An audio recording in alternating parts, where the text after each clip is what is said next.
So,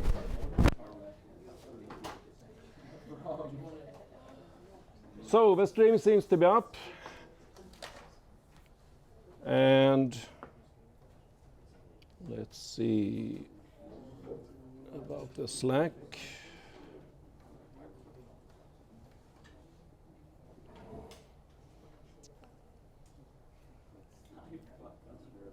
Seems to be up as well. Good.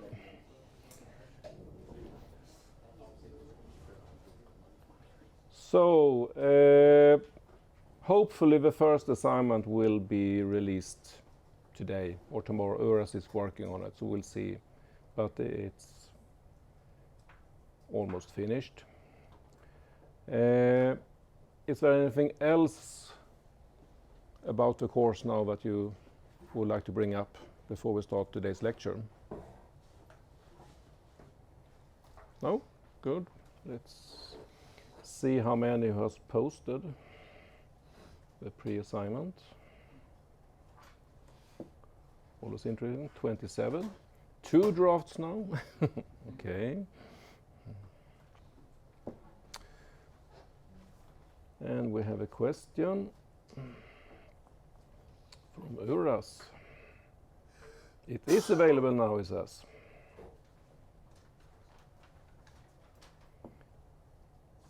So a message from Uras. The material, oh, it's very small. The material for first assignment is available. Make sure to go through them before the session that is on Monday.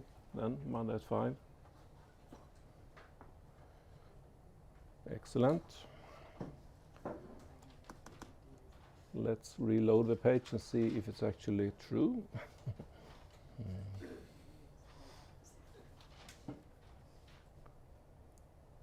Yay! It's up. So you can start working on the first assignment now then. Perfect. Yeah. On Slack? Yeah, what? Well, that is not decided. You will have to check the timetable to see. Uras is checking Slack right now if it will be working for this type of tutoring as well. You can do videoing, but we don't know about the recording part. So it might be Slack or Zoom. And there is a link in the Moodle room to the Zoom room that we used last year. So it will be either Slack or Zoom. Okay, so today then we'll talk about public key encryption and some related fields to that.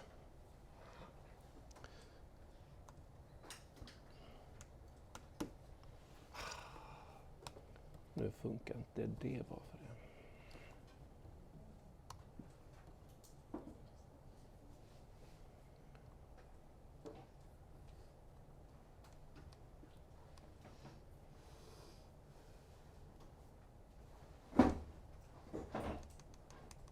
Why doesn't that work?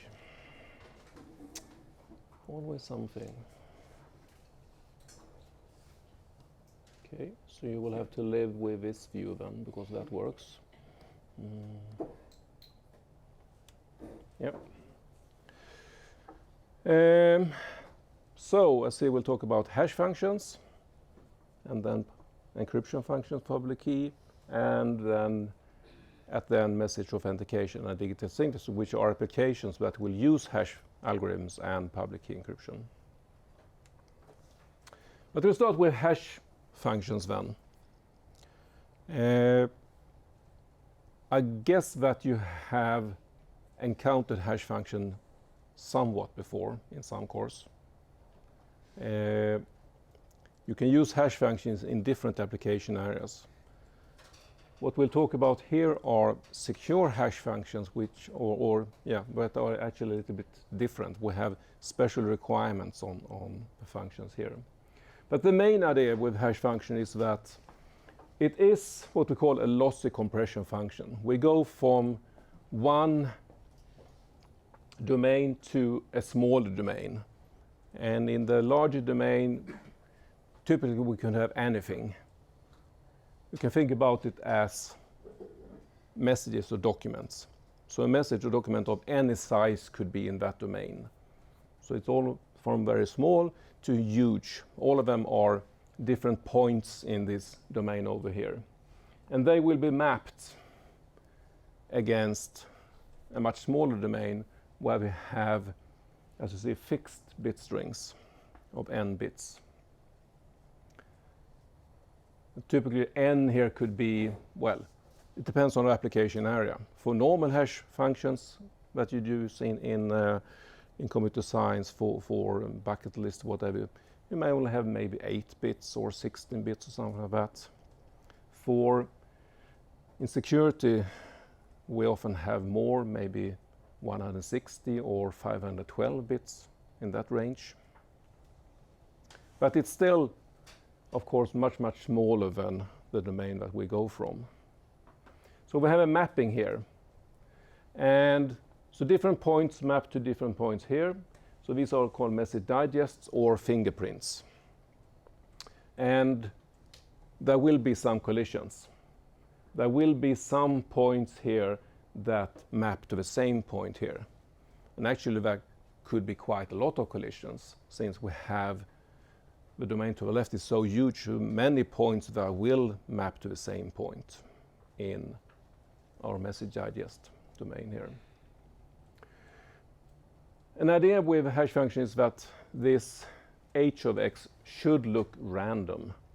So regardless of which point we're using here and what that looks like, what it maps to here shouldn't be predictable.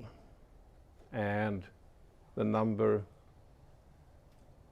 well, as you see, the likelihood of a 0 and 1 for each bit here should be more or less look like random. Then we have cryptographic hash function, we have secure hash function, so we have special demands. But let's start with a very simple one. This is probably the most simple hash function you can have. What we do is we have a message starting here with B11, B21, and so on, until we reach the last bit of a column here. And then we just continue with bits here, so we can read the message here one row at a time until we have reached your last bit. So that's our message, just a long string bit that we have mapped to our matrix like this. What we do then is we add one row here, and then we make column-wise XOR on all the bits here to create one bit.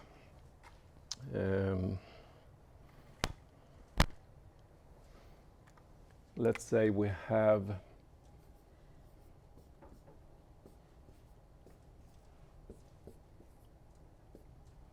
this is our message, which we can read out one row at a time then. And then we create the checksum, or the fingerprint, or the message digest by taking the column-wise XOR. So what will the first bit here be? 0.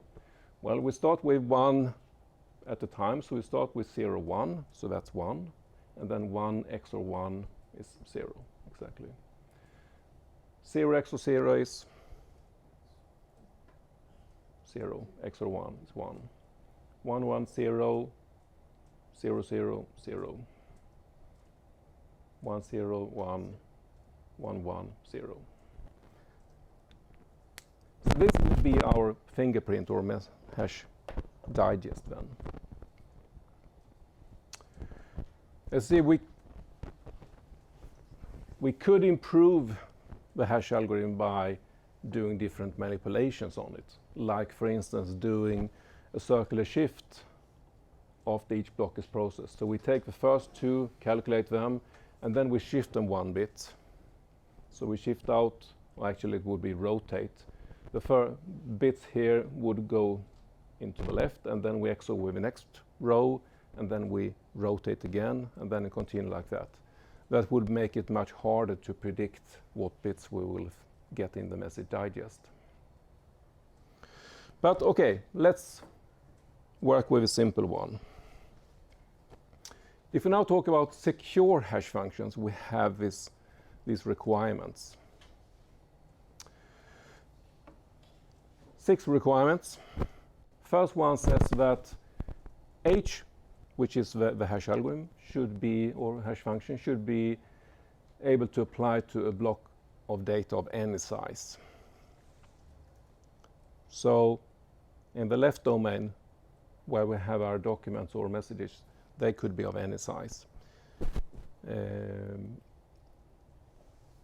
Secondly, the output, the digest or the fingerprint, should be a fixed size.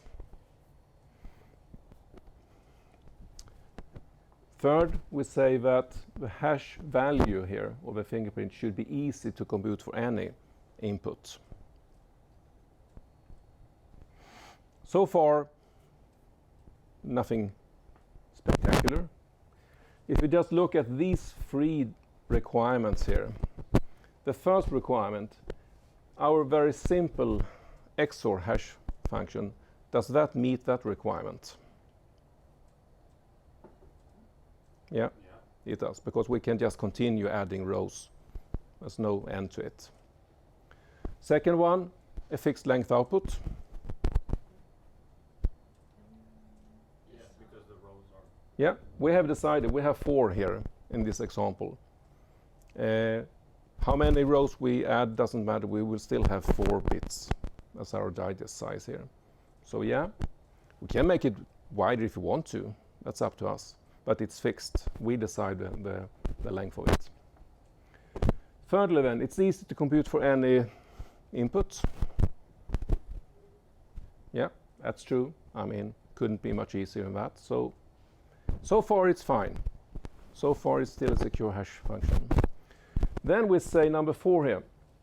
For any given code H, it is computationally infeasible to find an x such that h of x equals this h. Okay, what does that say? That says that we take an hash digest, a fingerprint, and we say, can we find any input that will give exactly that fingerprint? So, in our example, say that we would like to get 0, 0, 0, 0 here, for instance. That is a fingerprint that we would like to get. Can we find a message that will give that? Yeah. We can.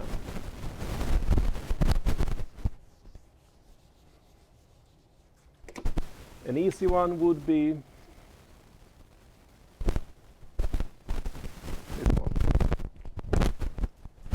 we're done. We have found one.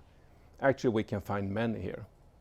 We can find as many as we would like, different methods that will give exactly that digest. So obviously, this requirement is not met by our hash function. So it's not a secure hash function. It is a hash function, but it's not secure.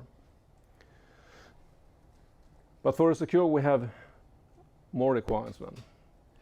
Number 5 here, for any given block X, again, it is computationally infeasible to find another block Y, which will give the same digest. So what we're saying now is not that we would like to reach a certain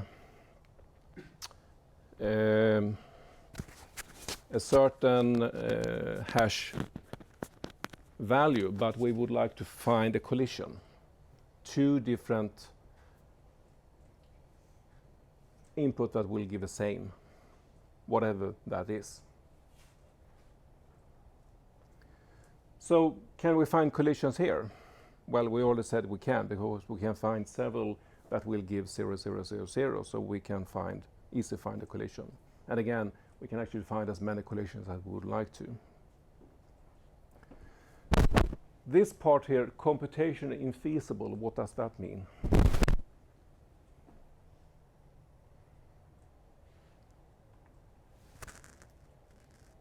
What does computationally infeasible mean? Yeah? That it could be done, but like it's worth it? Yeah. It's super hard, but it can be done. So, I mean, if we have endless time, it would be possible, but it will take so much time, so it's not worth it, as you say. Number 6 then. Well, here we increase the demand on number 5, really. We say that we couldn't find any collisions at all. We couldn't find any pair XY that will have the same digest.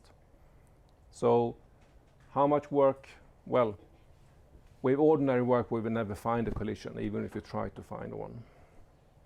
Here we say that we would like to find specific ones, but here we say we couldn't find anyone. So it's quite tough,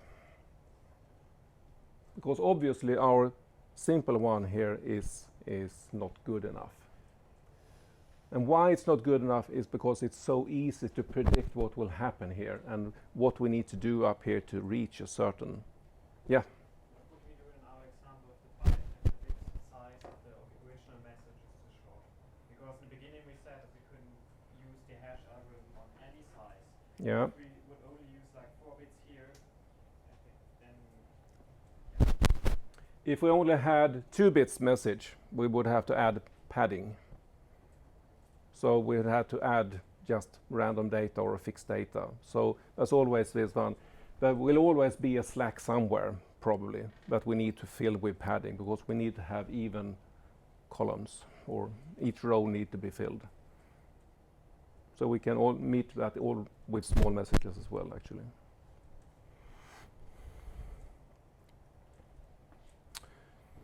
So we need something better.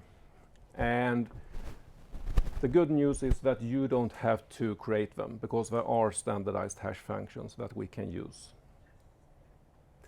And we will look at the family of these, which is called the secure hash algorithm, SHA, which is an entire family of different of these algorithms or functions. See, initially from 93, standardized by NIST that we talked about in the first lecture, that standardize a lot of encryption algorithms and also hash functions. NSA, what is that?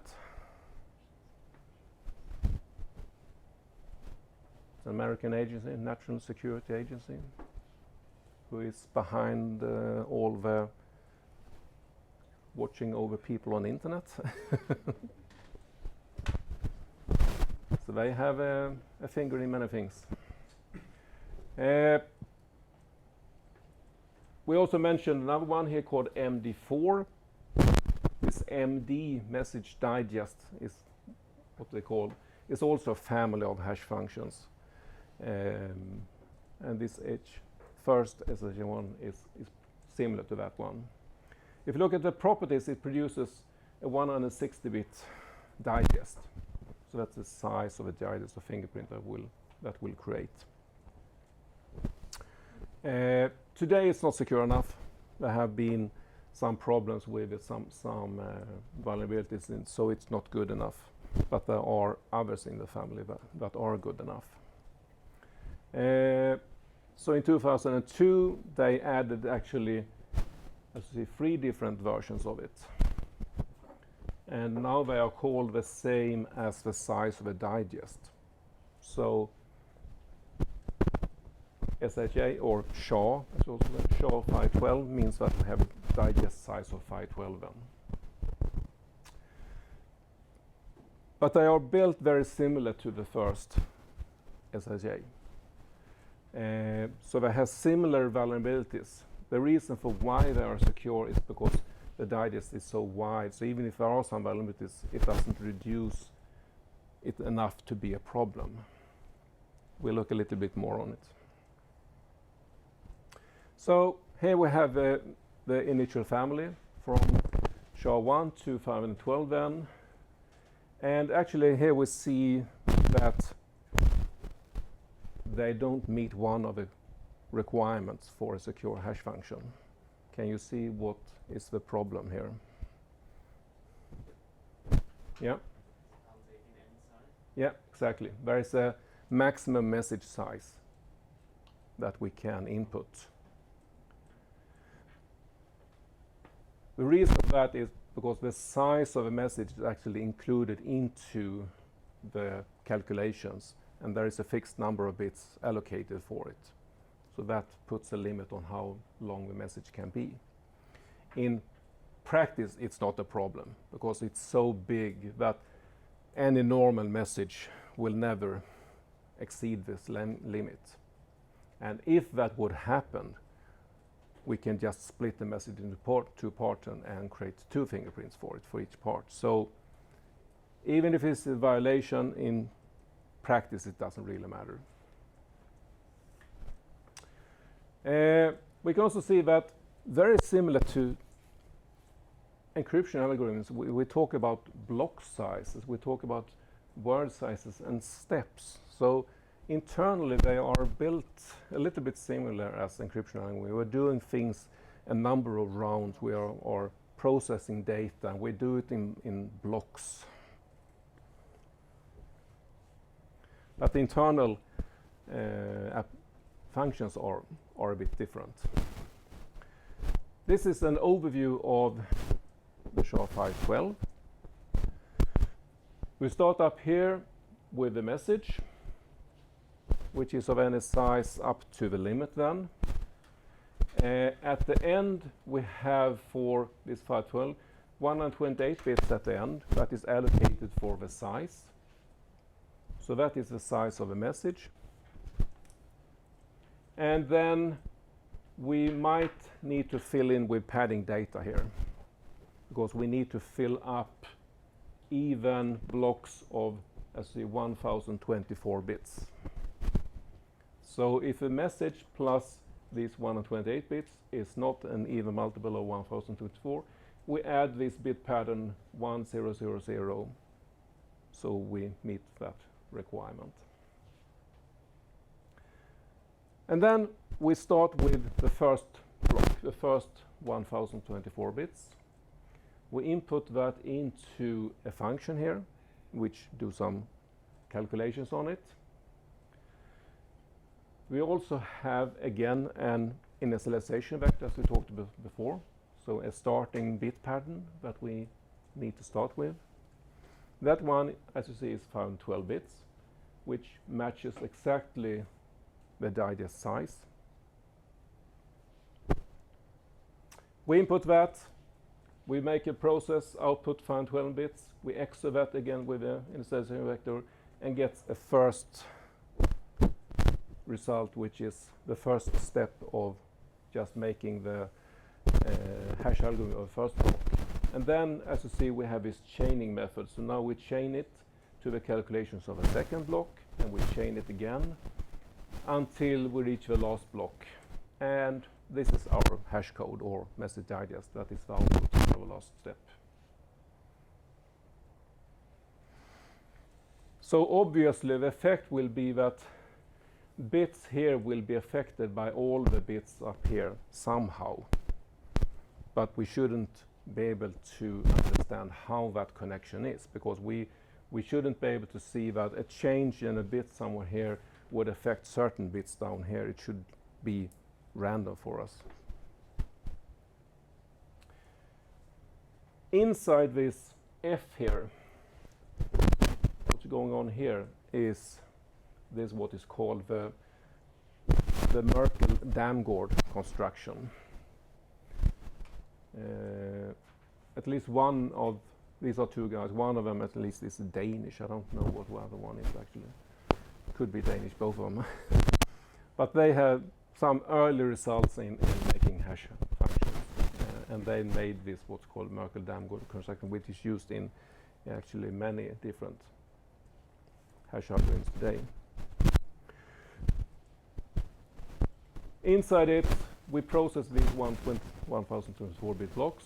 There are 80 rounds that are processing the block over and over 80 times, mixing the bits up in a certain way that makes it almost impossible to understand how a certain bit of input will affect any bit in the output. But you don't have to go into this to understand it. Just let's look at some of the properties of hash functions and the problems we may have. An hash algorithm should be what we call a one-way function. We can calculate a hash value for a certain message and get the fingerprint. We can do that for anyone, so we can go in that direction. But we shouldn't be able to go back. We couldn't take a fingerprint and understand what message created that one. We already said that a certain fingerprint will probably map to many different points, but we shouldn't be able to calculate any of them if it's a secure hash function. So it's really one way. There's no way to go back. The question is, how hard is it to find one of these points that actually map to a certain fingerprint point? Well, hopefully, the only way to handle it is brute force, to test. And how do we test? Well, we test it by checking all messages and see what fingerprint they give. And if we just test enough messages, finally we will find collisions. And the more we test, the more collisions we find.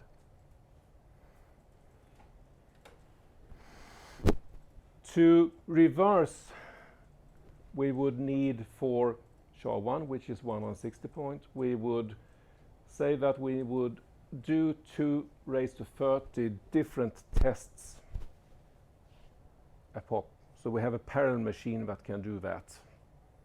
Test 2 raised to 30. And we can do 2 raised to 34 trials per second. That would make us needing 2 raised to 71 years to calculate the reverse of it, find all the collisions. So that's a long time. These numbers here, how many we can do, of course, changes over time. It depends on how much hardware we put into it. But these are high numbers, so it's not something that we can easily exceed. Yeah. We have to test all of this. Like for example, if somebody's hashing emails or something, and emails are very much the same, they always have the same structure. We would only have to, basically would only have to find out what the message part of it is, and we already know the rest of it. Will it take that long? Yeah, that's the interesting thing, because if you take a certain message, so like an email, say that all of them are structured in the same way, we have things that are very much things that are in common. But how a good hash function works is that even if you just change one bit of the input, that will create an entire different fingerprint. And it's not easy to find a collision because they are similar. It's equally easy to find a collision that are totally different in the input. So it doesn't really matter. So that won't help us. But of course, this is to reverse it totally. To start finding some collisions, we will do that much earlier here. Now we have something called the birthday paradox. That is a bit of a problem for hash algorithms. Say that we are T people in the room. Each birthday of a people, what day of year you have a birthday is a number, 1 of 365 days then. So the question is, what is the possibility that we'll find collisions here? 2 people having the same birthday. Well, how many possibilities are there in terms of what days we are born? That will be k raised to t different samples. These are all the different possible combinations of when we are born. What is the possibility that all of those are different, that we don't have a collision? Well, we can say that it's this one, k times k minus 1 times k minus 2 until k minus t plus 1. And the probability of a repetition then is, as you see, this one, roughly 1 minus t times t minus 1 divided with k. But we can just follow the steps here. But what is really interesting is the last step here. The probability that there is a repetition, there is a collision. And that is, as see, in the order of t squared. Which means that as the number of people grows, the probability of repetition grows with a square. So it increases quite rapidly. If we calculate this then, as an example, how many people is required for that there will be a 50% chance of a collision? And if you do the calculations, you will find that if you have 23 people in a room, that's a 50% probability that there is a collision. So even if you have 365 different possible days, it only requires 23 people for it to be 50% chance of a collision. So collisions are quite ordinary then, we can say. And you can say if we move up to 60 people, it's almost certain that there will be a collision. 99.99, something like that. So I guess in here we should have a collision. You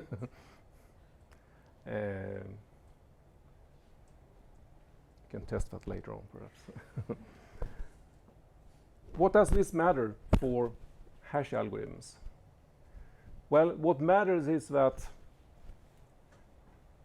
we should understand that collisions are quite common, much more common than we think. And for hash algorithms, this means that to find a collision is actually much easier than we would imagine initially. Because of this birthday paradox, brute forcing collision is not in the order 2 raised to n, where n is then the size of the digest. It's just the order of 2 raised to n half. So for SHA-1 then, which has the digest size of 160, we said that, well, it should be in the order 2 raised to 160, but that's not the case. It's only 2 raised to 80 then. And if you go back here to these numbers here, well, if we don't start with 2 raised to 160, but we start with 8 instead here, suddenly we have lost half of the space, which is huge. Now we're talking about less than a year because of this.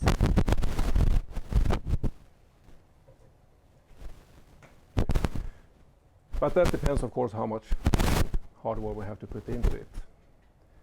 Additionally, in 2005, there were Chinese cryptographers who found weaknesses in the algorithm that reduces it further. So from 2 raised to 80 operations, we only actually have to do 2 raised to 63 operations.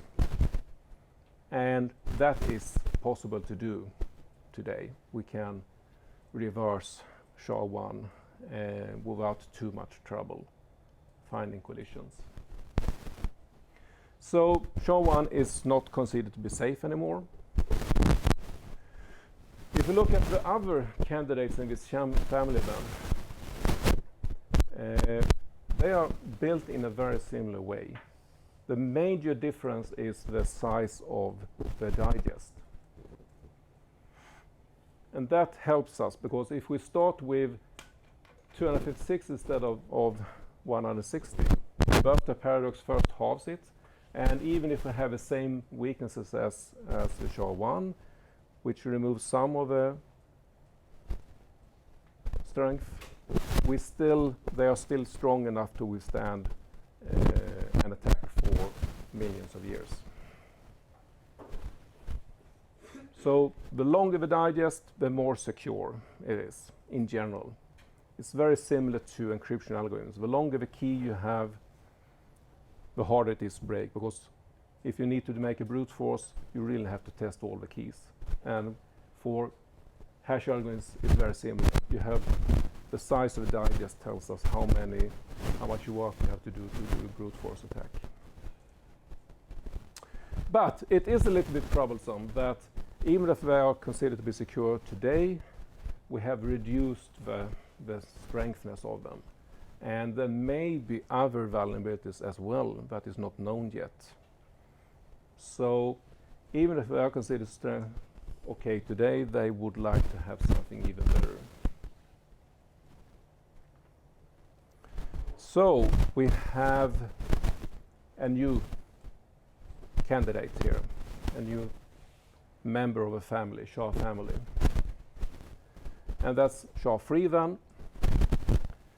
It took quite a long time actually. They did similar to the OIS encryption. They had an open competition. People could submit, and they had a group of people reviewing and so on. In 2012, they announced the winner, which we call as the Ketchak. But it was actually only in 2015 that the standard was ready and taken. So it takes a long time to standardize these things. But now we have this SHA-3 as a candidate that we can use as well. And it is supported in most algorithms and products today, but it's still not used that much. It takes time for people to actually implement and start using things when something new like this arrives. So it's still the old SHA-2 protocols that are used mainly.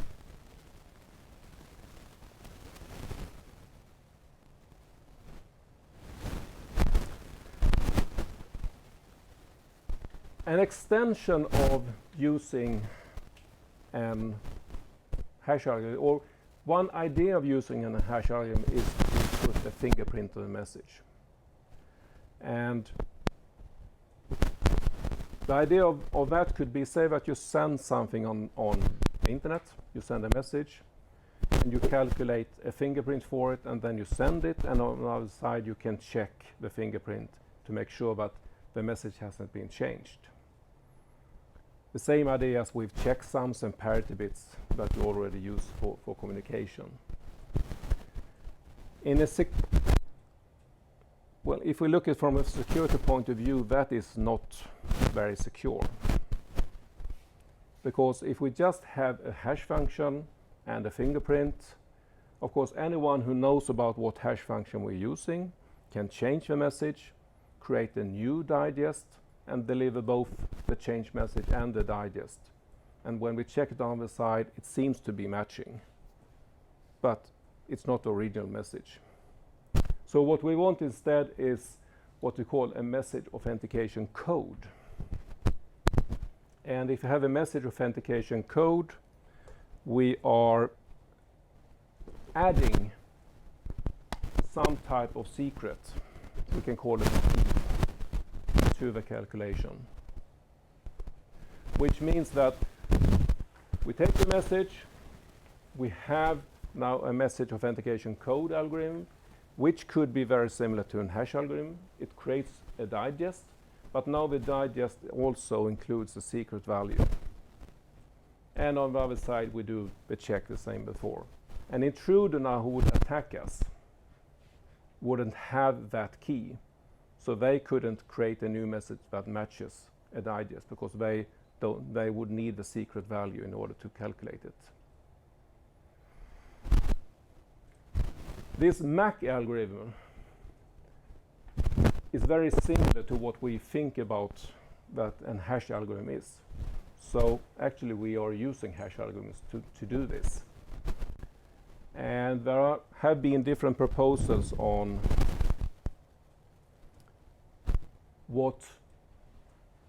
how to create this MAC value.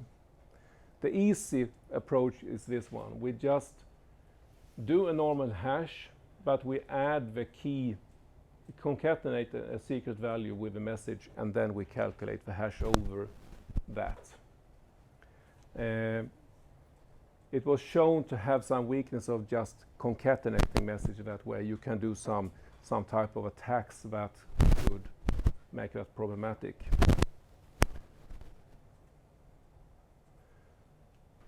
So instead, they created something called HMAC, which is a standard for creating these message authentication codes. The objective with this one was that you should be able to use a normal hash function, and actually any hash function that is available.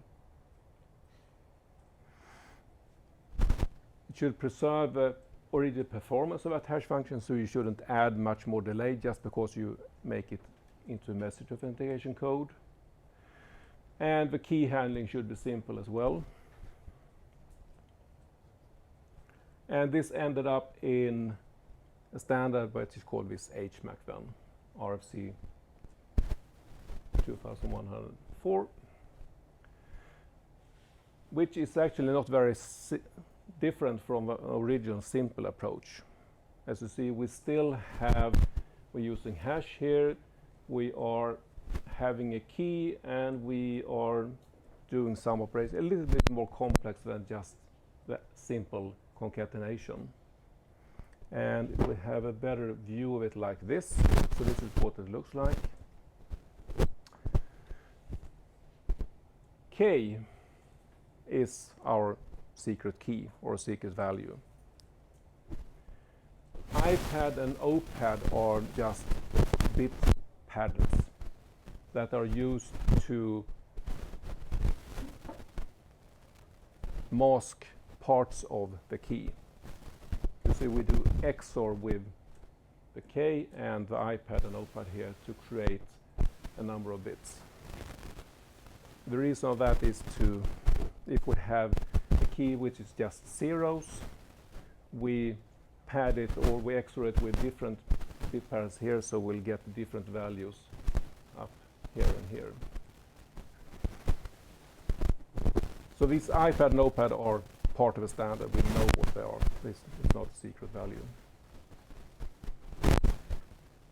Here we have our message starting with Y0, Y1 and so on.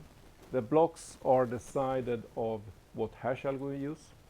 So if you use SHA-512, the blocks are 1024 bits then, the same as SHA-512, but it can differ then. So we just make blocks, and we add at the first a block which is really the key then, or part of a key.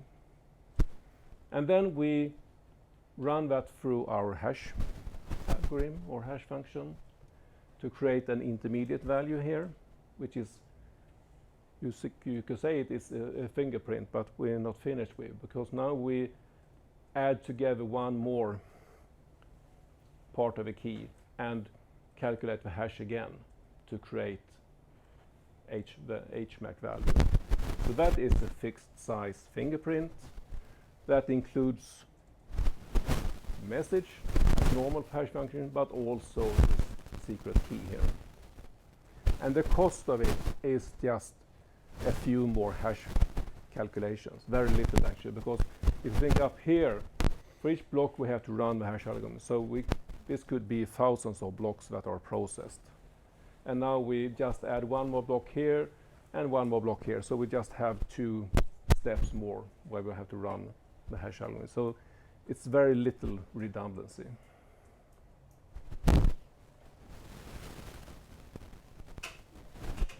So how secure is HMAC? Well, it's actually been proven that the security is on the same levels as the hash algorithm we are using. So as long as the hash algorithm is fine, or hash function, HMAC is also fine. So that's the important thing to know here.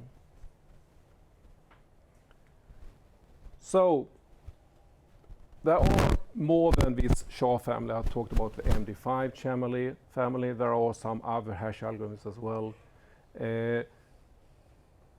So we can choose, but it's not really something that we need to think a lot about, because there are some good ones. It doesn't matter much if you choose something else. They are all very fast. They are all safe. as we know today at least. So typically we use SHA. There's no reason of trying to use something else.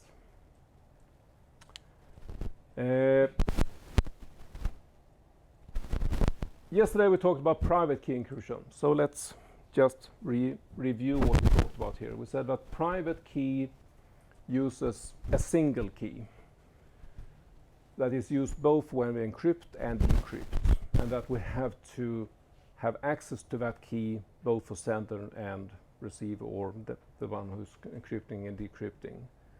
And that is one of the major problems with conventional encryption, that we have is key distribution problem. How can we get the key secure over to the other side? So, after a break, we'll solve this problem by looking at public key encryption. But now we take 50 minutes break then.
Yep. Can I ask a question?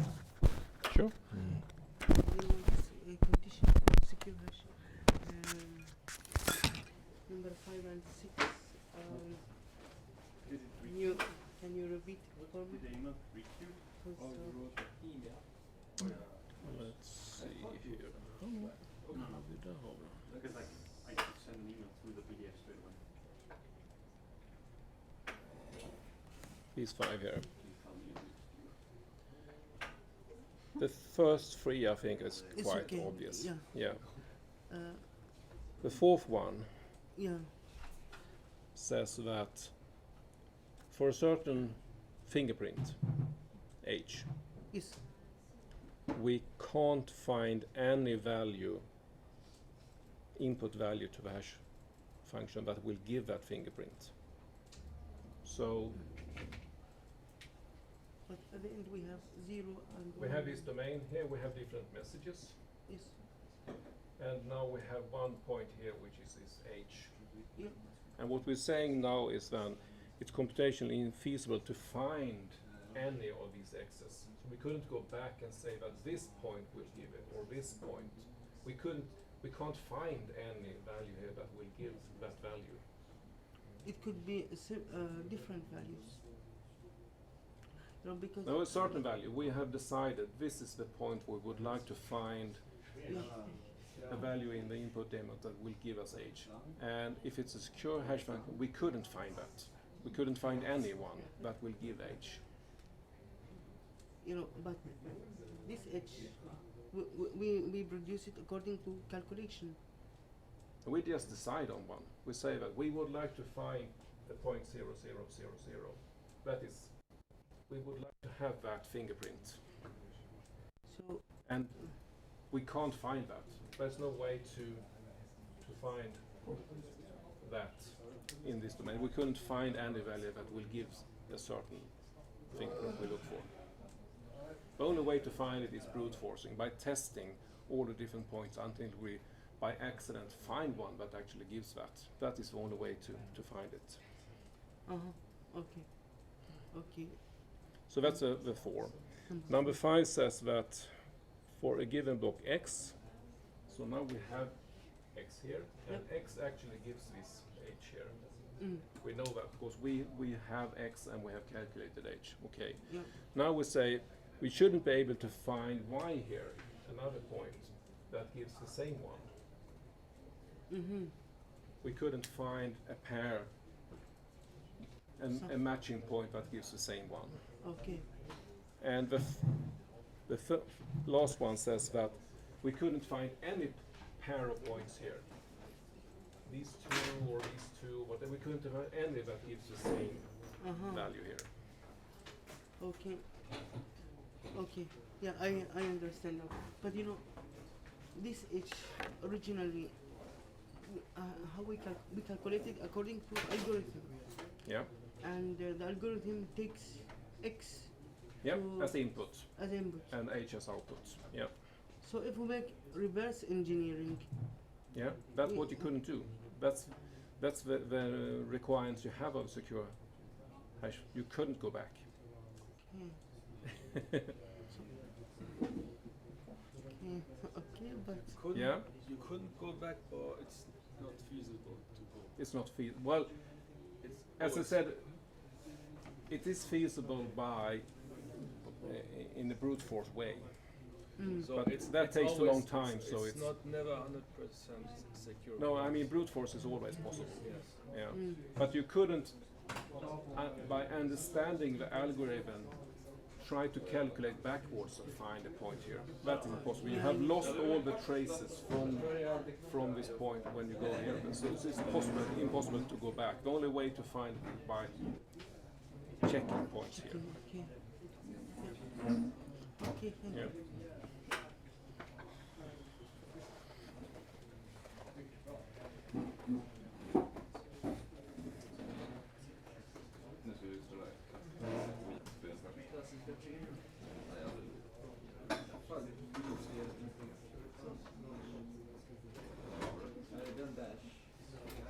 Har du det? Det är ju faktiskt väldigt fel. Alltså det är kör men det är extremt skit. Du borde ju köra med det. Ja, men kör utan tid. Nej, det är inte så.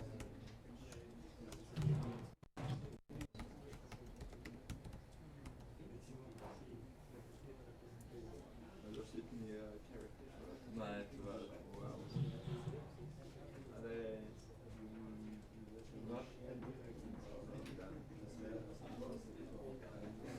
Det är nästa så här bonusgrejer. Det är basically den du kör på. Ja, du med. Ja, jag ingår med den.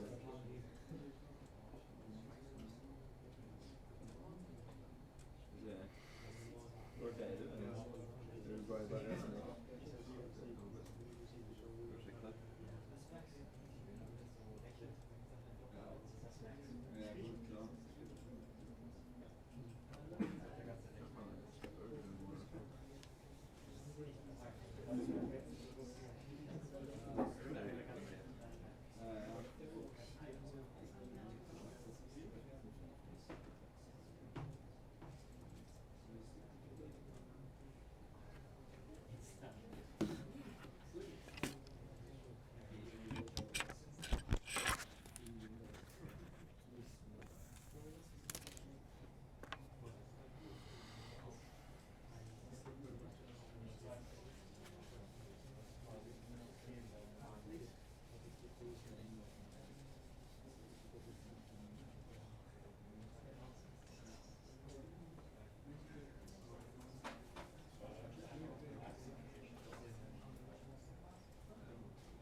Så när börjar säsongen i TV då? Med 10.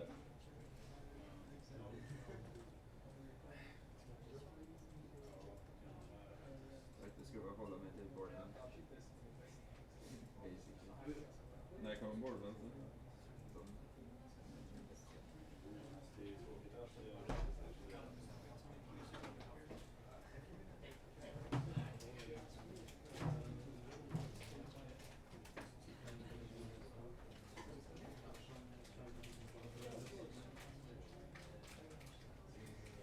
Who's winning? We're playing the weed game. And you win when you win games. It's on O2, so. It's not multiplayer. I don't know. You said you had this for a month.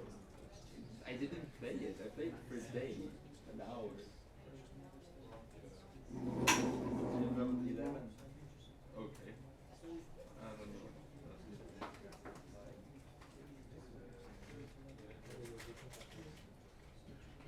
Oh yeah, you can pay 300 to get all the music now. Dude. People are raging and stuff. Yeah. What happened? Why do we have Slack if no one checks it? How are we supposed to ask questions as distance students? Wait, I what? can't hear anything. Oh. It sounded really bad. Sometimes the noise is so loud I can't hear what you are saying.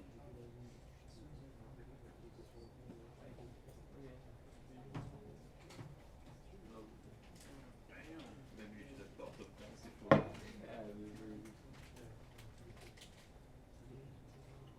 calling the distance student. What did you do this in? I don't know how you get that. How is this? What was the name? 2DV? 7 intersection.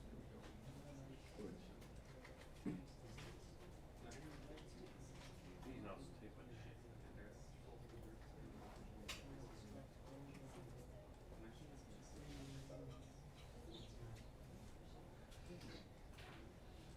Skylar, why do you even have slides? It's the first week.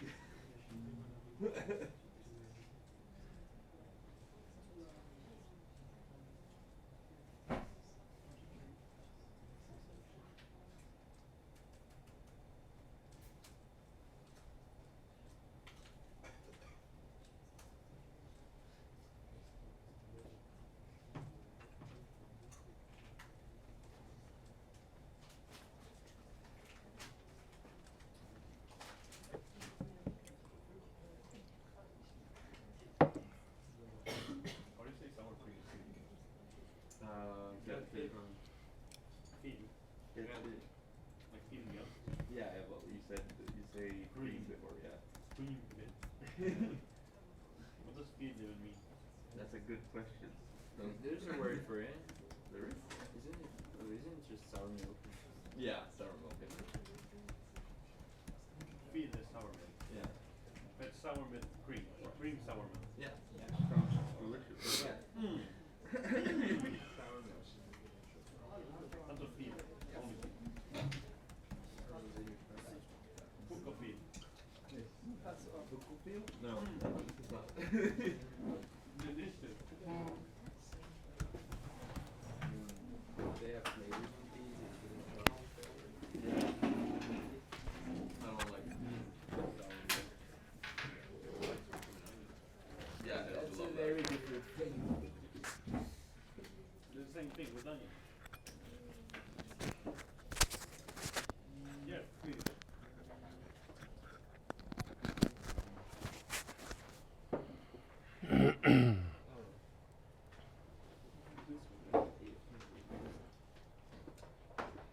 Can you on distance say something about the sound now? Does it sound better if I have a mic like this?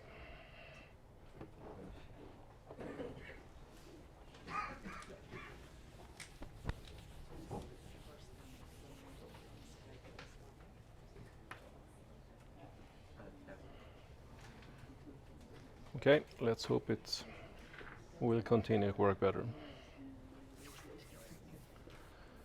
Right, so private key we covered. Now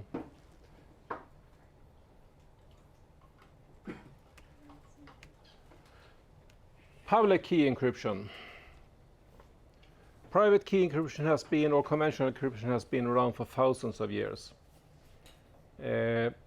Public key is a much more modern idea. And the idea is to use two keys then, which have different purpose then. One for encrypting, another one for decrypting. And that's why we also call it asymmetric encryption, because it's an asymmetric situation where we use one key at the other side, another key at the other side. To come up with this mathematically so it works is quite tricky. You need to find special mathematical equations that will actually have this type of requirement that we'll go through, and it's not easy to find. Since the first one was discovered, there have been work done on it, trying to find new ways, and a few other ideas have come up for how to do it.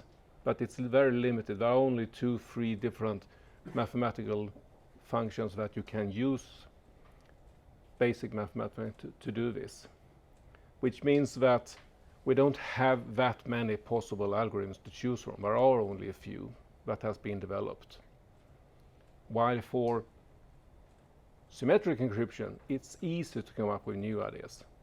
You can come up with as many as you would like to. So it is more tricky. Yeah. The people are in Slack are saying if you could zoom out the camera because they can see the whiteboard. Thank you. There we are. So we have a few, and we will go through a few that we have. But remember, it's very hard to find.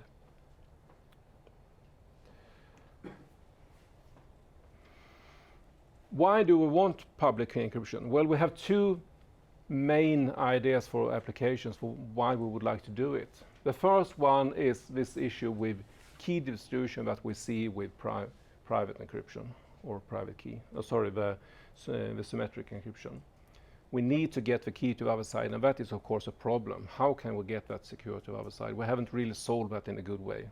We'll see some attempts later on how to solve it, but it is tricky. So that is one of the ideas. The second one is digital signatures, that we can prove who actually created a message. Because think with private encryption, if you have an encrypted message, who created that message? Well, it was someone who had access to the secret key. But who have that key? Well, normally at least two parties have a key, both sender and receiver. Could be more than two.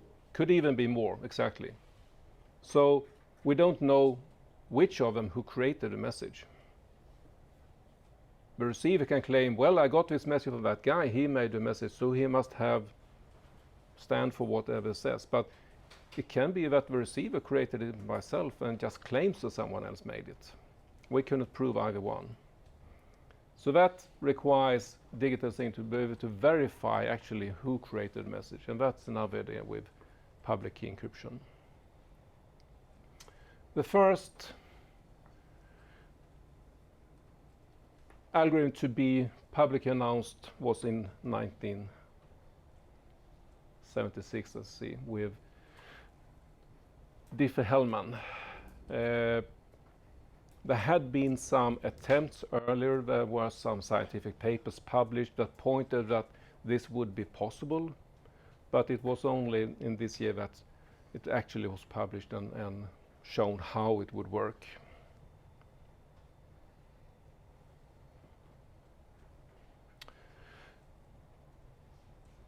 So we have two keys now then, a public and a private key, and the idea is that we should treat them very differently. The public key can be published. Anyone could know about it. You can put it on your web page, you can put it on different bulletin boards, whatever. You can publish it. While the private key you should keep for yourself. You shouldn't share with anyone else. It should really be a private key. These two keys belong together, of course. They need to be part of a key pair. So if you encrypt with one of them, you can decrypt with the other one, but not with anything else. So they are linked to each other. But even if they are linked to each other, it shouldn't be possible to calculate one key if you just have the other key. That's, of course, important, because if you could deduce one of the keys from the other, it wouldn't be safe.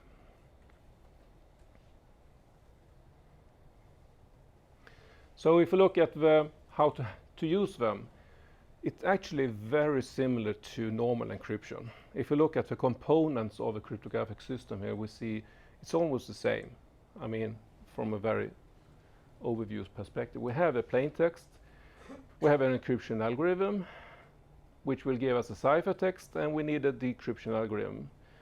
But instead of just one key, we now have two keys. So that's really the only difference. And this is what it looks like then. We have a plain text, the encryption algorithm, we supply a key that gives us a ciphertext. On the other side, we decrypt it using a key to get the plain text. But as you see, it's a little bit more complex now because we have many different keys here, possibly that we can use.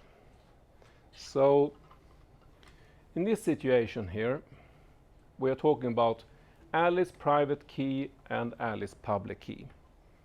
So Alice is the owner of a key pair. And Alice have created both the public key and the private key. Alice keeps the private key for herself, and she have published her public key, which means that Bob, who is up here, have collected her public key. And he have collected public keys from a lot of other people as well, which means that he needs what is called a key ring to keep this information about all the possible keys that he's communicating with. The idea is that if Bob now is here and he creates a message for one of his comrades, he looks in the key ring, which key should I now use to encrypt it? And then we encrypt it with that public key and we send it. And when it arrives to Alice, Alice uses her private key. Now, let's think about a little bit about what could happen here. We have a ciphertext here that is sent on internet, possibly. Say that people can get to that message, so they can get a copy of it.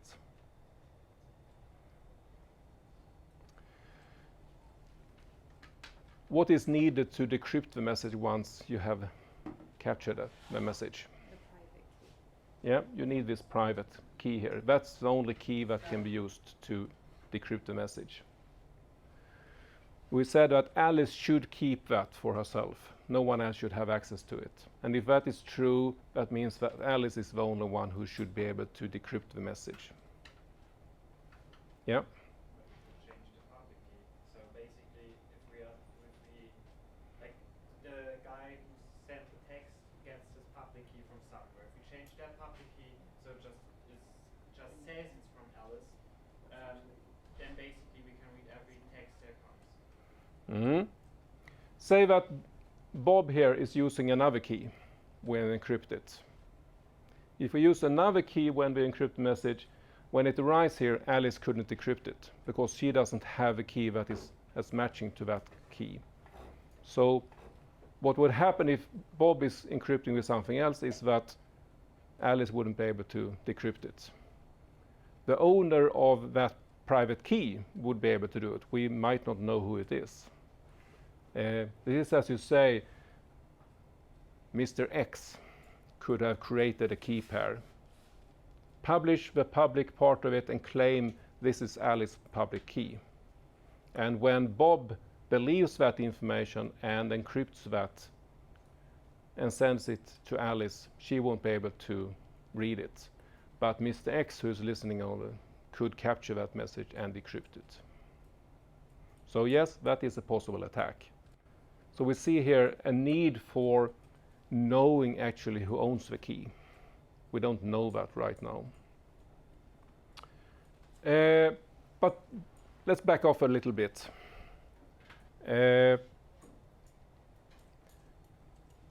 Alice on this side receives a message from Bob. It's encrypted with her public key. She decrypts it, seems to be fine. She gets the message. Who could have created that message? Anyone? What is needed to create it? Alice's public. Alice's public key, yeah. Who have access to it? Everybody. Yeah, anyone who is interested to find it because it's publicly available. So anyone can create a message, send it to Alice, claiming to be whoever.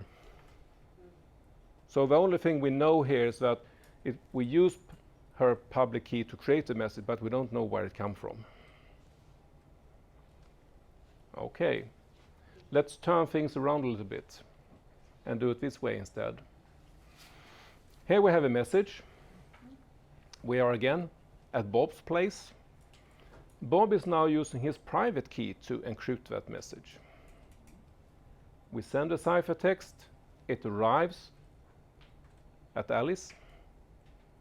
Alice is now using the key in the key pair, so Bob's public key to decrypt the message, and now she can read it. In this situation, if someone captures that message during transit, who have a chance to decrypt it? Everybody that has Bob's public. Yeah, anyone, because anyone could have Bob's private key. So we don't have any confidentiality here, which is what we normally would like to have with encryption. We would like to have confidentiality. We would like to be able to hide information unless we decide who can read it. But in this situation, we couldn't do that. So is there any gain of doing like this? You definitely know that Bob sent it, so yes. That's the gain. We know where it comes from. The only one who could have created this message is the owner of Bob's private key here, because we use Bob's public key to decrypt it. So it had to be encrypted with Bob's private key, and we know that a private key should be kept by one person only. Who owns Bob's private key? Hopefully Bob, yeah, but we don't really know. It's someone that claims to be Bob who owns it, but we don't really know at this stage who that person is. So unless we have met Bob in person and we exchange the keys, we can really rely on that it came from Bob. So we still have sort of a problem here. We know what key was used, and probably there's only one person who has access to that key. That's the normal situation with a private key. Of course, it can be shared. We couldn't know it. It shouldn't be shared. But we're not really sure who that person is. So here we don't confidentiality, but instead we get authentication. We know where it comes from, or at least what key was used. And in the previous situation here, we get confidentiality, but we don't get any authentication. Can we get both somehow? A digital signature will give us authentication, but not confidentiality. Yeah? We encrypt both public and private. Yeah, we have to encrypt twice. Both with our private key and the recipient's public key. So it will be double work, of course, to encrypt the message twice. But that will give us both confidentiality and authentication. If you look at the applications we have today for public key encryption, we have exactly what we asked for. Key distribution, we said, but we want to have the first one. We do have key exchange, which solves part of the key distribution problem. And part of the key distribution problem is no longer a problem, because distributing the public key is not an issue. We just send it out, we don't have to keep it secret. So there are actually two aspects of key distribution that have been solved here. We'll look at this key exchange in a while. Digital signature or digital signing is part, because if we sign with or encrypt with our private key, we know who it came from. So at least we have an idea on how to get the digital signature. We still need to match that with a person. We haven't done that. We only match it with a key. And of course, we can use it just for encryption decryption. We can encrypt a message and get confidentiality in that way. However, if we look at the performance of public key encryption, it's much slower than private key encryption. So say that we're just interested in getting confidentiality. If we encrypt an entire message with a public key, it will be maybe in the range 10 to 100 times slower than with conventional encryption. So for large texts, it's not really a good option for just getting confidentiality. But it is possible. So let's look at the requirements then for this to work. Well, we need to be able to generate this key pair, public-private key pair. And it should be relatively simple to do that, because anyone should be able to do it. Once we have done that, it needs to be simple to encrypt using the key and the algorithm we have. And on the other side, we need to be able to decrypt the message. At this stage, we will use both our public key and the private key. So we involve both keys now then. Oops, sorry. Number 4. Now we come to this computationally infeasible again. It should be infeasible to determine the private key knowing the public key. Of course, this is essential. Of course, the public key will be published everywhere. Number 5. It should be computationally feasible to recover the message knowing the public key and the ciphertext. Obviously, we need the private key. It's not enough to have the other key. And finally, either of the two keys can be used for encryption, with the other being used for decryption. That is, of course, needed if we want to do what we did here. Here we start with a public key and decrypt with a private key, and here we start with a private key and decrypt with a public key. So that is a requirement that gives us that possibility. This is actually not mandatory. Depends on what applications we're going to use if we need that. Sometimes it's not supported. But then we couldn't do anything with a method. There are, as I said before, a few different possible algorithms. We will look a little bit more closely at these two, the RSA and the Diffie-Hellman, and then we mentioned just a few others. So Diffie-Hellman was the first one, as I said, that arrived. And Diffie-Hellman is actually limited in what it can be used for. So it's not a full-blown public key encryption system. RSA, on the other hand, that came a little bit after that, is that it can be used for any application area. So let's look at them a little bit. We're starting with the RSA algorithm for generating keys. That was the first step. We should be able to generate a key. And this is the method. We select two numbers, P and Q. Both these should be prime numbers. RSA is one of the main reasons for why there is always a hunt in the world for big prime numbers. You probably know that there's always people trying to find the next biggest prime number. The bigger the prime number we use here, the more secure the method will be. So we would like to have big prime numbers. And it also makes it possible to encrypt larger messages. The higher these numbers are, the bigger the messages we can encrypt. So that's a driving force for finding prime numbers. There are infinite number of prime numbers, but we don't know all of them. We only know them up to a certain size for now. But we just select 2 of them. And then we calculate this product. That is easy. In the first step, we calculate this 5n, which is p minus 1 times q minus 1. Again, very simple operation, no problem so far.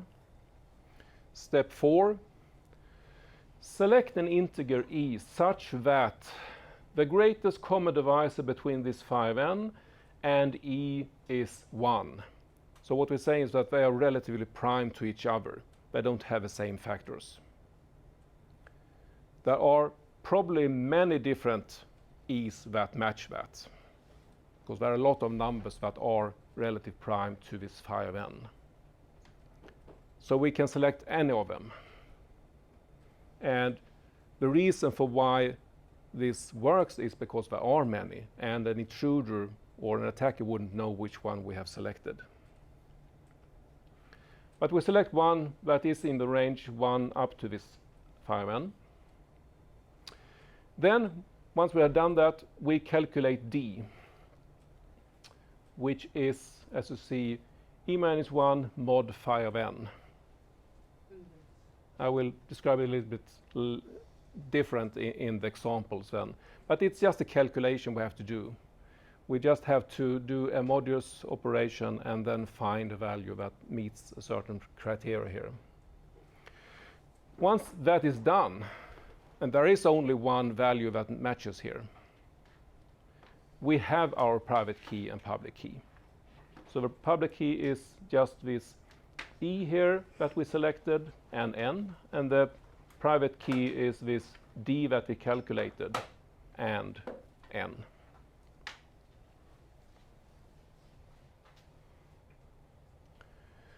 To encrypt something then, it's this simple operation. We just take the plain text, and you see it has to be smaller than this n that we had before. So it's limited with that. And then the ciphertext, the encryption is m raised to e mod n. This e and n coming then from our key. So just one mathematical operation really to do the encryption. And to do the decryption, it's equally simple. We take the ciphertext raised to d from our other key, mod n again, and we'll get our message back. So it looks deceivingly simple. The reason for why this is slow is because these type of operations with the huge numbers that we will work with has to be handled with some type of numerical library. We couldn't build hardware that performs this in one operation. We have to split it down and run it through a math engine, and that takes quite a long time actually, even if it's a simple operation.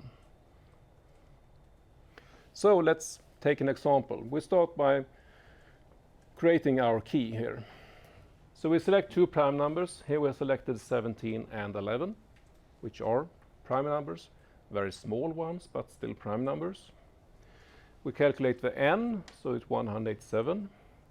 We calculate this 5n, will be 160. And then we select an e. And we can select any that is not a factor of 160. 7 is one possible candidate here. You couldn't find 7 times 7 something that will give us 160. And then we calculate this d times e mod 160 should become 1. It's really, we're setting up this equation. So something times 7 mod 160 should be 1. And that will, with some trial, we can do it and find 23. There are ways to also mathematically solve this equation to just find D. But we'll see that 23 times 7 is 161, which is something times 160 plus 1. So it's actually, in this case, mod wasn't really needed even, since we only have 1 here. So now we have our private key and public key, these numbers here. And when we now use that, it looks like this. We would like to encrypt 88. This is our plain text. It has to be smaller than 160, which is this. We do the encryption. 88 raised to 7 mod 187 will give us 11 if we do that calculation. So this is our ciphertext. And if we want to decrypt it again, we take the other key, 11 raised to 23 mod 187 again, will give us 88, which was what we were looking for, our plain text. So it will work. Why is this taking so long time? Why is it so slow? Well, even for these very, very small prime numbers that we have selected, you see that we get rather high numbers here. 11 raised to 23 is not a small number. If we select prime numbers that are millions or something like that, something raised to millions takes time to calculate. That's why it's slow. But the principle is very simple. And it works. And even if it's easy to calculate this key pair, if you only see the public key, it's really a brute force attempt to try to find the private key. And with a so big a key space that we have of possible keys, it takes a long time to find it. So long time that it's not really possible to do it.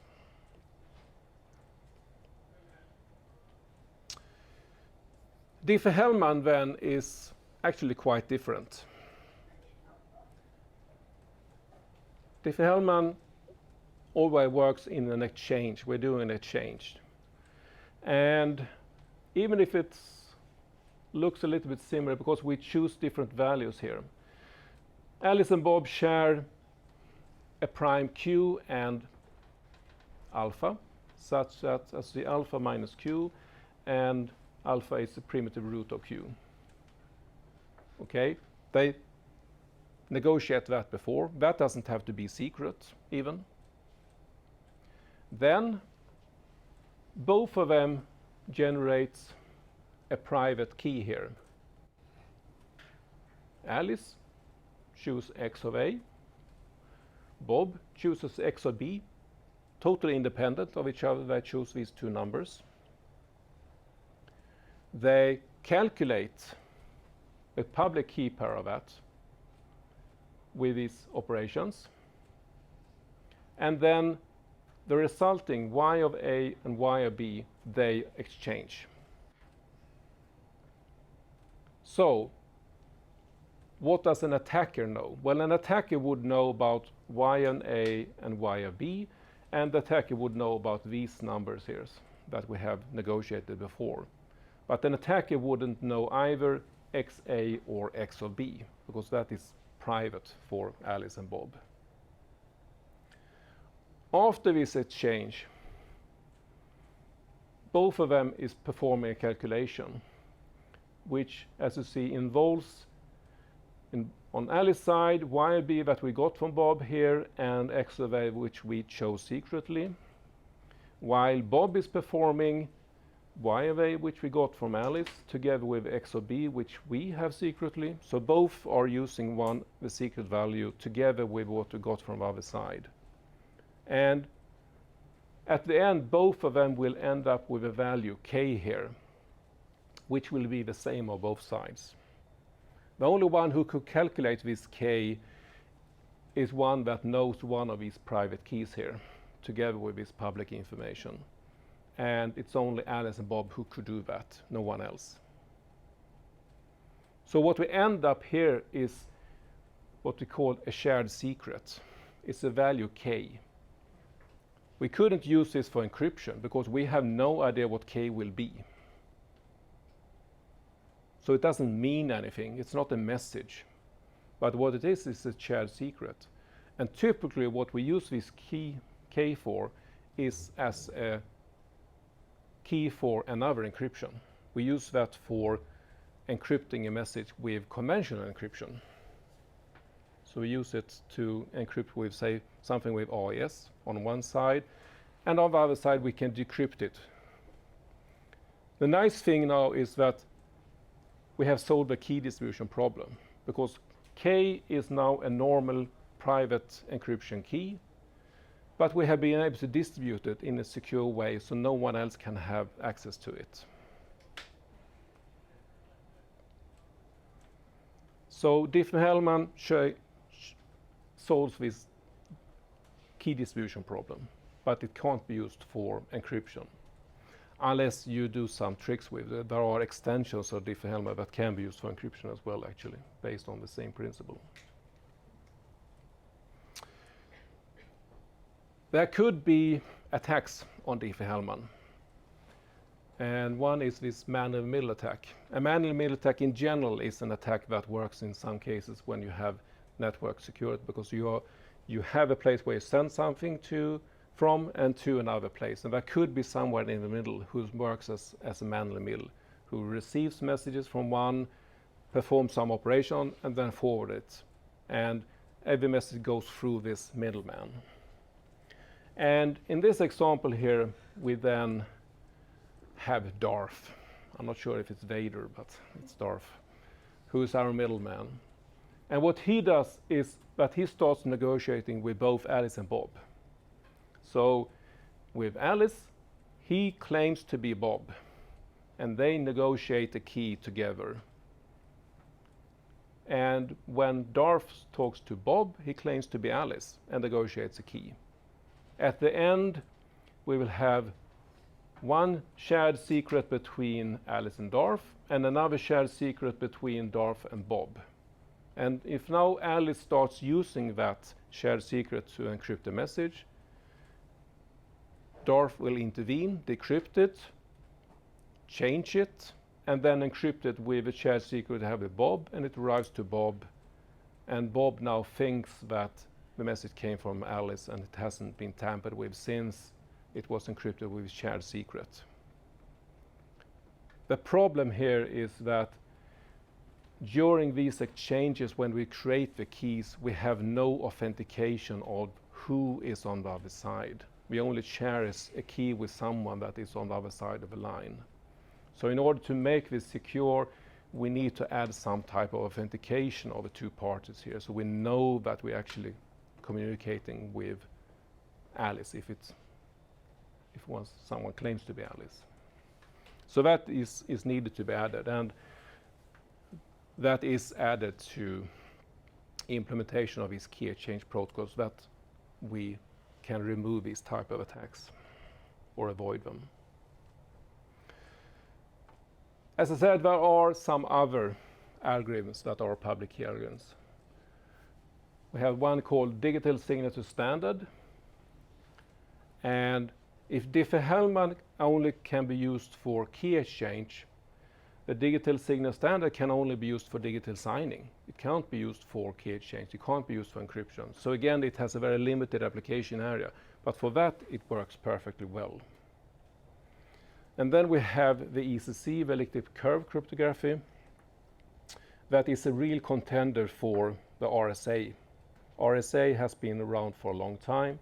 ECC has been around much shorter time, but it is now starting to get more and more accepted. So if you look on internet today, which you will do later in this course, to see what type of algorithms are actually used for public key encryption, you will probably see that ECC is now used more than RSA.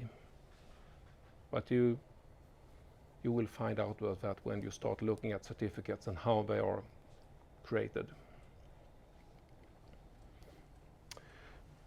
Then we have LGML, as I said before, an extension of Diffie-Hellman that can also be used to actually encrypt, but it's really the Diffie-Hellman in the bottom, that method. And that's about it. So we really have just 4 or 5 different algorithms that are known that works in this way. There might come others over time, but right now we don't have more on that.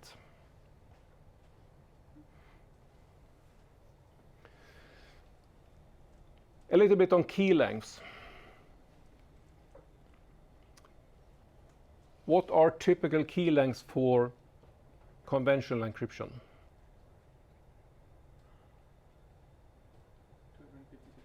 256, yeah. AES support up to 256. What is the lower limit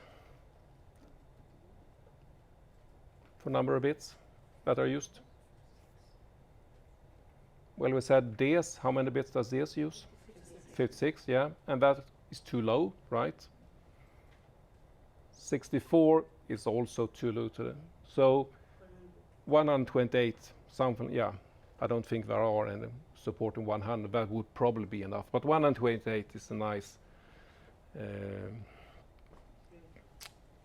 it's an even 2 raised to something. Yeah. So 128 up to 256, those are typical for conventional encryption. For public encryption, the keys are much longer than that. As the typical key lengths are 2048 to about 8000. And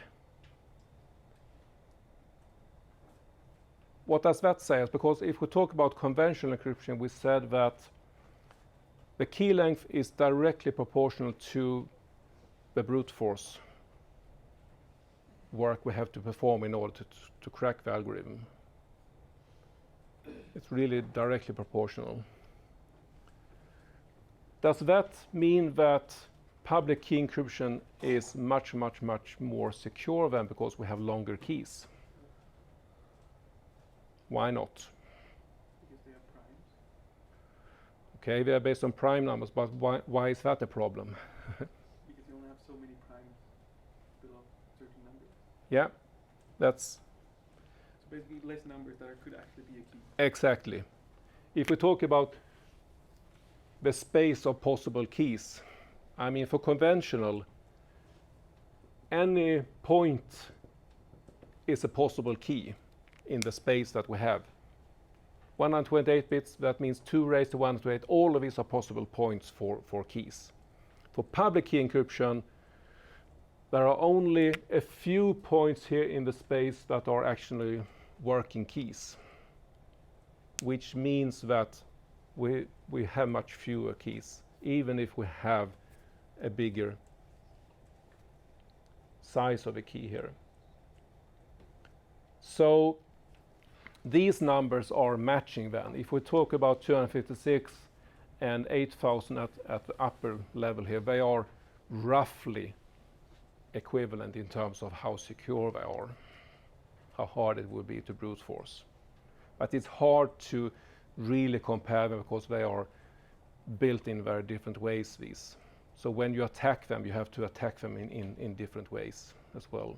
But on a rough level, you can say that they are equal then. So let's come back to authentication a little bit. We said that message authentication code was something that we can, with an hash algorithm, calculate, add to a message to authenticate that message to make sure that it hasn't been changed. Authentication in general could be more than things than that. Authentication could be that we can tell where a message comes from. We know now that we could potentially do that with private keys. If we sign something with a private key or crypto with a private key, we know that who created it, the owner of that private key. So we have an idea how to solve this problem. Another thing about authentication is about the content, but the content hasn't been changed. Then we talk about message authentication, that it's correct. When we talked about the CIM model before, we said that integrity is the type of thing that we can prove that something is correct. So message authentication have to do with integrity then. A third aspect of authentication could be the timing of something. We would like to know when something happened and that we can prove that something happened at a certain time, or at least that the order of things happen in a certain way, that we can prove that. So then we have time authentication.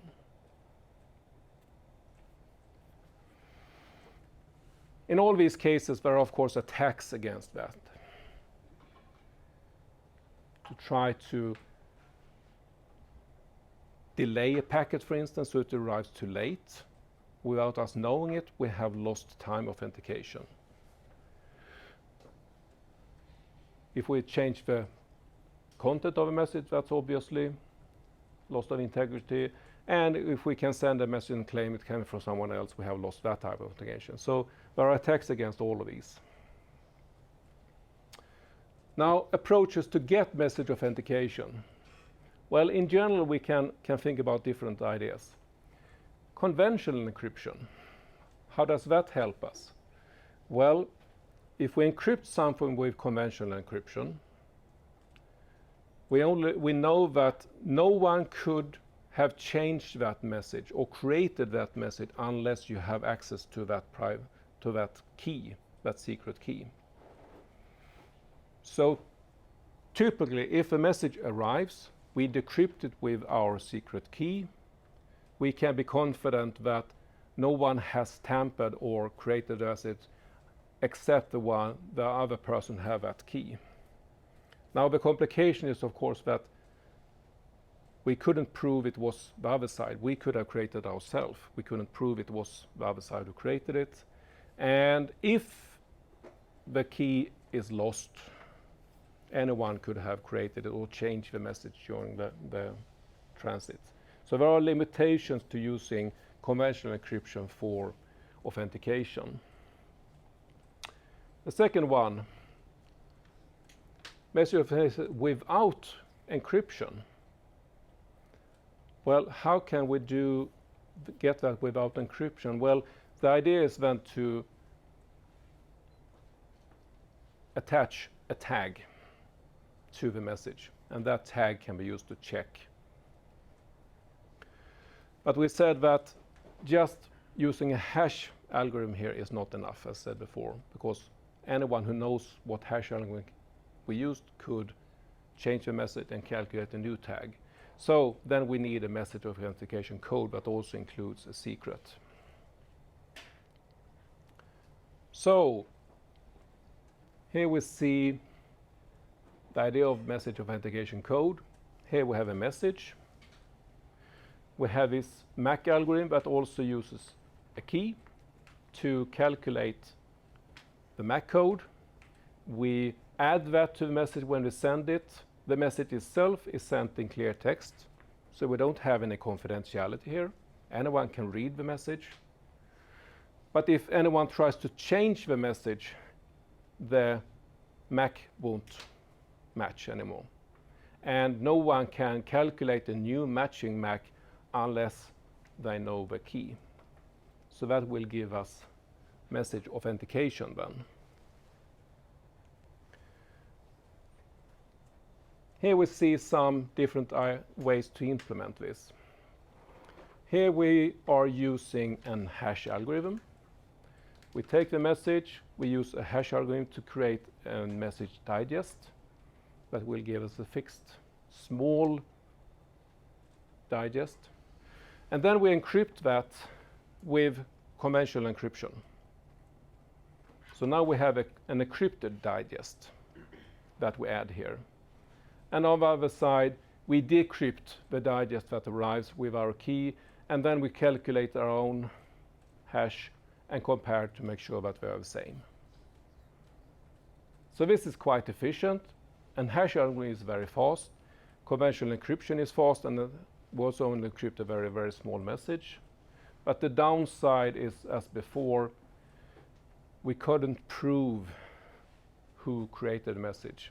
We couldn't prove it was the other side. Here we do the same, but using public key encryption. We create the digest, we will hash, we encrypt it, but now we encrypt it with our private key. And on the other side, they decrypt the MAC with our public key and make their own hash and compare. And now again we can get message authentication, but we can also get sender authentication. We know that it must have been whoever have access to this private key who actually created the message. So this will give us both message authentication and sender authentication. There are also other ideas, simpler ways to try to implement this. Here we have a message, and then we just add a secret value. And then we calculate the hash over the entire secret value and message to create a MAC. And we add that. And on the other side, we do the similar thing. We never send that secret value, so we can see the secret value as a key. But it's not, we don't use any encryption here.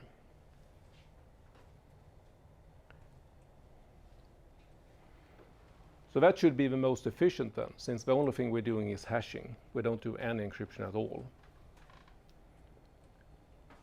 Are there any negative sides of this last solution?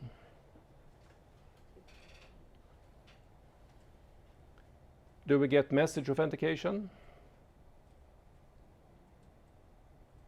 If someone tries to change the message in transit, could they create a new matching MAC here?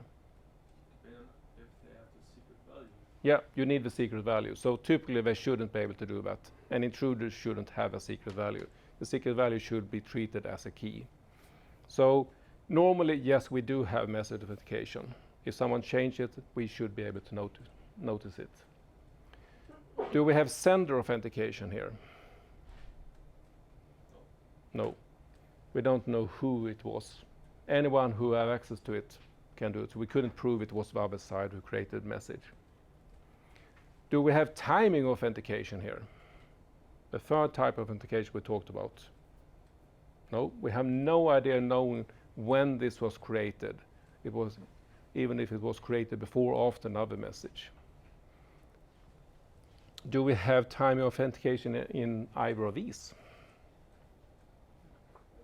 No, we haven't said anything about time here at all so far.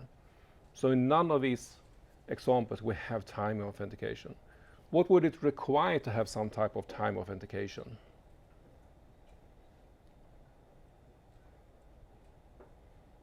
Yeah? Understanding what time is. Yeah? If you think in global terms, that some of them in America are sending me something, then my computer would say it's fake because the time is different. We need some concept of time here, and exactly as you say, is it a globally known time or is it just a local time? I mean, we can add a timestamp to a message when we send it, and when it arrives, we can check that timestamp. We can make sure that the timestamp isn't manipulated. But if that timestamp is only local time, we have no idea to know what that time is in our own context. If we can have some type of synchronized clocks, we could talk about global time, and then we could get that. Synchronized clocks is a tricky problem. It is possible to a certain level to have them, but it's tricky. What we can do with more ease is to have just sequence numbers, and then we can know the order of packets at least. So that's the time of timing authentication that we can relatively easy get. This one just points to what we'll talk about next week, certificates. To create a certificate, well, what is a certificate? Very briefly, a certificate is information about the person and that person's private key or public key, well, a key pair. And the idea with a certificate is to be able to link a key pair to a certain person. Because we said before that even if a packet arrives and it's created with someone's private key, we don't really know who it is. And that is what the certificate will try to solve for us, to link that key to a person. So we'll see what the information we have here. What is interesting already today is to see that in order to solve this problem of getting authentication for keys, we'll use exactly the same type of algorithms as we are trying to help use. We're using a hash algorithm here to create a digest of a certificate. And then we sign that certificate. We use a public key encryption scheme to encrypt it, to validate it. So we're using public key encryption and hashing to get security for public key encryption. And it works up to a certain level. For this to work, we need to have trust. We need to have trust in the person who is signing here. But we'll come back to that next week. One last slide. Some related topics in encryption. There are more special areas in encryption that we won't go into. Homomorphic encryption is a way of encryption that is quite special. As you say, it's methods that make it possible to do computation of data without decrypting it. That can be extremely important if you have secret information and you don't trust the person who is holding that information. Say you have it in a database and you host that database in the cloud. You don't trust the owner of that cloud provider, but you would like to be able to do searches, computations on that data. If you encrypt it in a certain way using homomorphic encryption, you can do computation on the data without decrypting it. So that's a special type of encryption. That is something that is developed more and more now. It still has limitations, but it's an interesting area. And then we already mentioned quantum encryption yesterday as also an area that is having research, and there are some results, but it's not generally available. So this area of encryption is still expanding. We do more things, we find new methods and even entire new areas to work in. Right, any questions?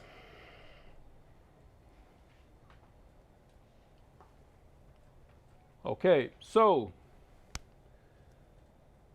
now you have to get to the My Moodle page, read the first assignment before Monday.